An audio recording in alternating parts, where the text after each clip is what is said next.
Hello everyone, আমার রান্নাঘরে আপনাদের স্বাগতম। আজকে আমি তেলাপিয়া মাছের মচমচে ভাজা করে দেখাবো। এর জন্য আমার লাগবে তেলাপিয়া মাছ। তেলাপিয়া মাছ আমি 1 কেজি ওজনের ভালোভাবে কেটে ধুয়ে পরিষ্কার করে নিয়েছি।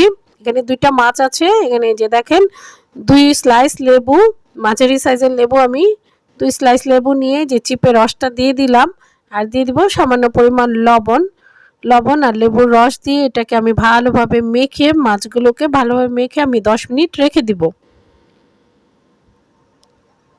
দেখেন আমি ভালোভাবে মেখে নিচ্ছি।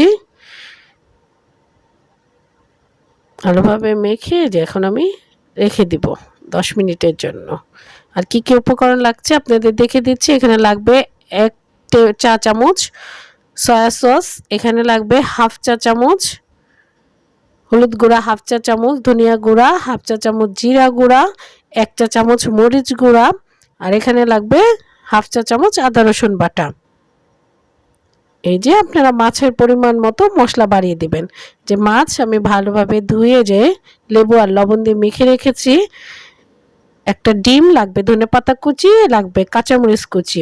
এখানে আমি 2 টেবিল চামচ আটা ময়দা আপনারা জানেন। এখানে আমি হাফ কাপ কর্নফ্লাওয়ার নিয়েছি, আর আমি নিয়েছি আটা, লবণ আর হচ্ছে 1 চা চামচ মরিচের গুঁড়া। এইগুলো গুঁড়া উপকরণ আমি সব একসাথে মিশিয়ে নিব। এই যে আমি এখন মাছের সাথে সয়া সস, এই যে আদা রসুন বাটা, হলুদ মরিচ জিরা ধনিয়া গুঁড়া একসাথে আমি ভালোভাবে মিশিয়ে নিব। এখন দিয়ে দিব ডিম। এই যে ডিমটা আমি ভেঙে নিয়েছি। ডিমটা ভালোভাবে মেখে আমি 4টা কাঁচামরিচ কুচি আর সামান্য পরিমাণ ধনেপাতা কুচি একসাথে মিশিয়ে নিব।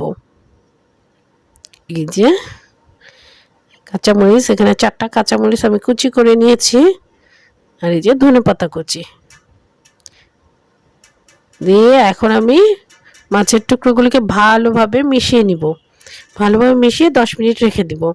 এই যে এখন ময়দা, কর্নফ্লাওয়ার, লবণ আর এই যে মরিচের গুঁড়া একসাথে ভালোভাবে, এটা শুকনো উপকরণ, শুকনোই থাকবে। এখান থেকে ভালোভাবে মিশিয়ে আমি মাছের সাথে 2-3 চামচ দিয়ে দিব। এই যে দেখেন আমি প্রথমে 2 চামচ দিব, যদি আরেকটু লাগে তখন দিব। এই যে শুকনো উপকরণ সব শুকনোই থাকবে। এই যে আরেকটু লাগবে আমি দিয়ে নিলাম।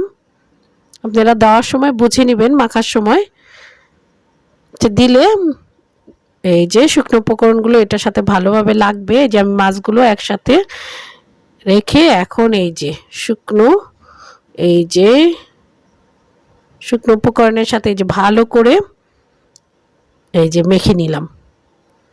আমি আরেকটা দেখিয়ে দিচ্ছি। এই যে এরকম করে আমি সবগুলো মেখে নিব। এই যে দেখেন এই যে এখন আমার মাখা হয়ে গেছে। এখন আমি যে মশলা রয়ে গেছে এটার মধ্যে আরেকবার এটাকে মেখে নিয়ে মশলার সাথে আবার এই শুকনো উপকরণের সাথে মিশিয়ে দিব। তারপরে 10 মিনিট আবার রেখে দিব। এটা আপনারা ভাতের সাথে, সসের সাথে, সাদা পোলার সাথে খেতে পারবেন। সস দিয়ে খেতে বিকেলবেলা নাস্তা খুবই মজাদার, খুবই টেস্টি। এই যে আমার সব উপকরণ মাখা হয়ে গেছে দেখেন।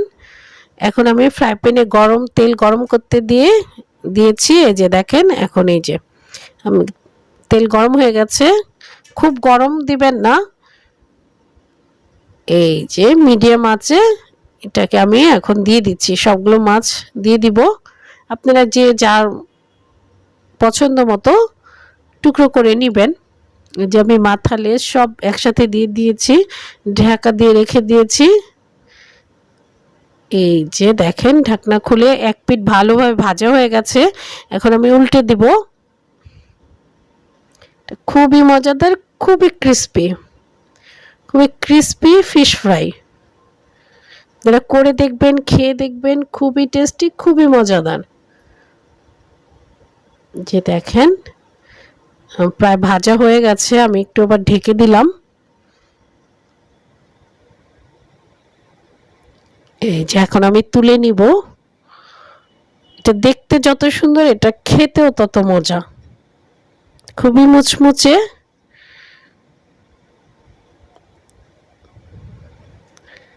এই যে দেখেন আমি মাথাগুলো একটু উল্টে পাল্টে দিচ্ছি। মাছ ভাজা হয়ে গেছে, এখন আমি মাছগুলো তুলে নিব। এই যে দেখেন খুব সুন্দর একটা কালার হয়েছে, এই যে খুব মচমচে। এই যে আমি সব তুলে নিলাম।